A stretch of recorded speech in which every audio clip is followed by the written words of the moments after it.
y con tu espíritu. Lectura del Santo Evangelio según San Mateo. Gloria a ti, Señor. En aquel tiempo presentaron a Jesús un demoniado mudo. Echó el demonio y el mudo habló. La gente decía admirada: nunca se ha visto en Israel cosa igual. En cambio, los fariseos decían: este echa a los demonios con el poder del jefe de los demonios. Jesús recorría todas las ciudades y aldeas, enseñando en su sinagoga, anunciando el evangelio del reino y curando todas enfermedades y dolencias. Al ver a la gente, se compadecía de ellas, porque estaban extenuadas y abandonadas, como ovejas que no tienen pastor. Entonces dijo a sus discípulos: la mies es abundante, pero los trabajadores son pocos. Rogad pues al Señor de la mies que mande trabajadores a su mies. Palabra del Señor. Gloria a ti, Señor Jesús.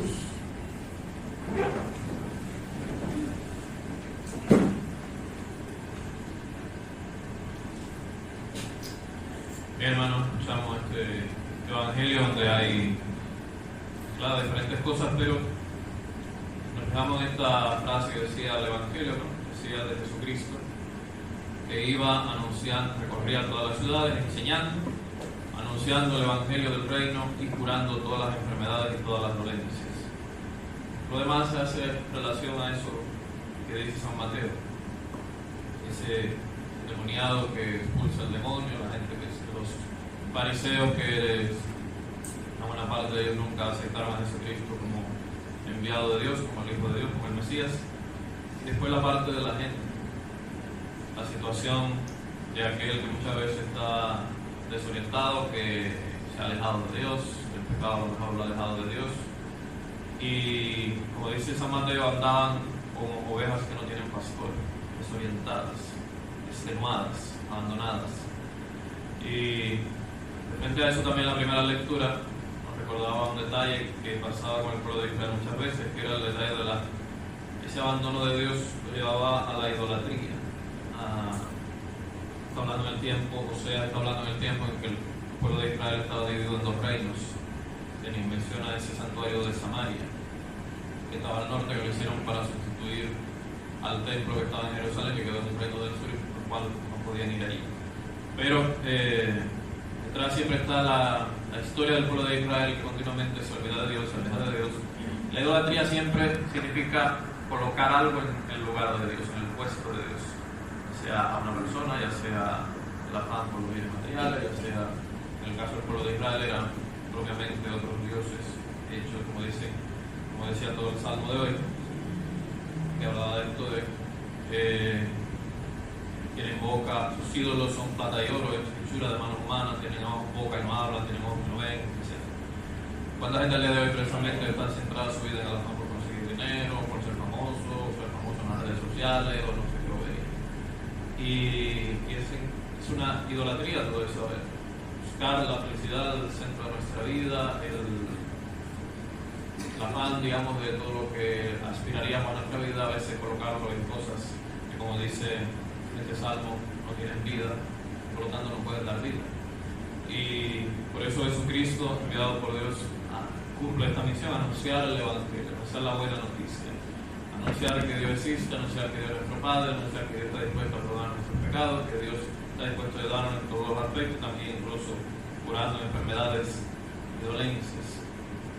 Y el detalle final, ¿verdad?, que habla: la mies es abundante, los obreros son pocos.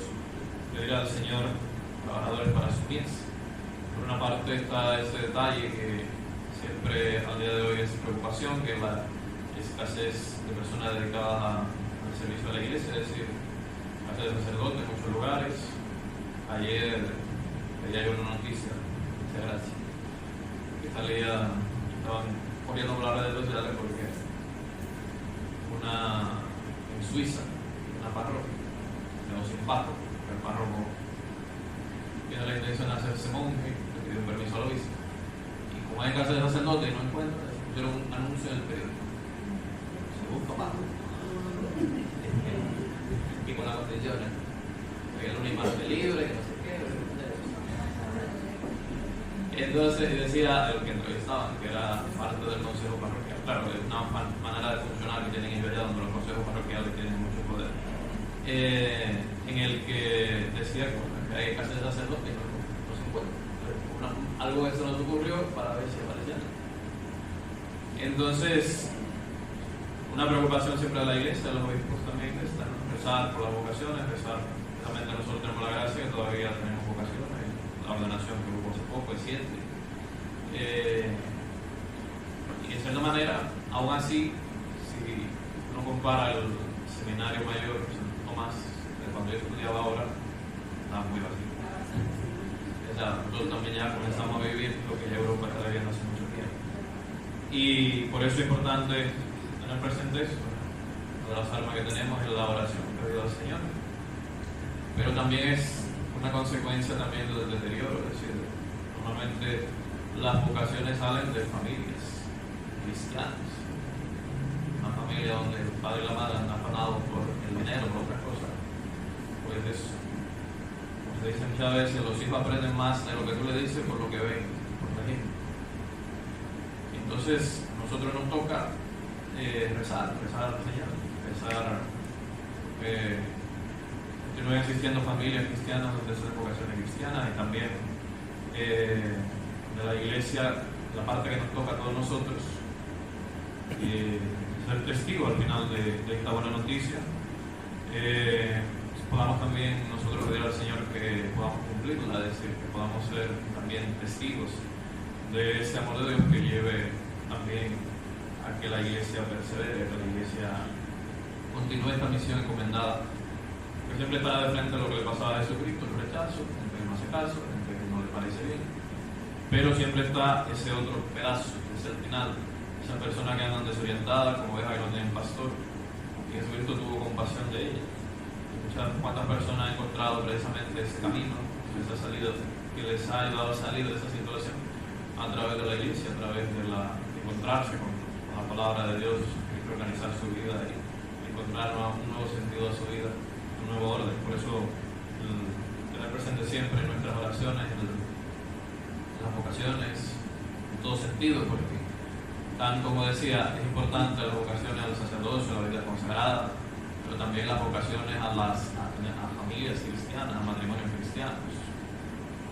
Esto diría que, bueno, estamos ayudando a Diana con una cuestión de estadística.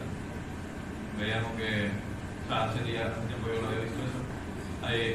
Como las iglesias católicas, por lo del concordato, tienen que reportar todos los matrimonios a las oficialidades. En la Oficina Nacional de Estadística hay una estadística. ¿Cuántos matrimonios civiles, religiosos, católicos y no católicos se hacen todos los años? Y toda la cantidad de 40 y no sé cuántos mil.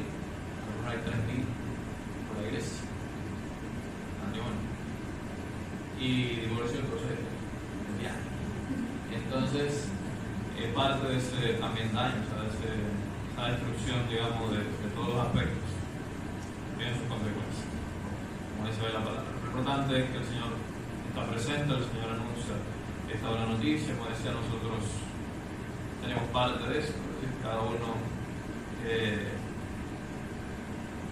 como que será San Pedro San Pablo decía que el Señor nos ayude a llevar adelante la vocación a la que nos han llamado, nos ha sido recomendada, de cada uno en el aspecto que Dios le ayude. Entonces tener presente esto, pero sobre todo la confianza de que quien está detrás de nosotros, quien está a favor nuestro es Dios, es Jesucristo, como decir, que tiene el poder para curar toda enfermedad y violencia. Nos ha ayudado y también puede ayudar a mucha gente que nosotros podamos, como decía, hacer lo que nos toca, siervo, como dice también el Evangelio, siervo inútiles somos, hacemos la parte que nos toca. Sabiendo que siempre, decía San Agustín, hago todo como si, hago todo como si dependiera de mí, sabiendo que todo depende del Señor. Decía, hago mi parte, pero Dios también hace la otra. Entonces, tenemos presente esto, podamos, porque repito, por una parte, pedir al Señor por las vocaciones, también pedir al Señor que nos ayude a nosotros a perseverar siempre. Que así sea.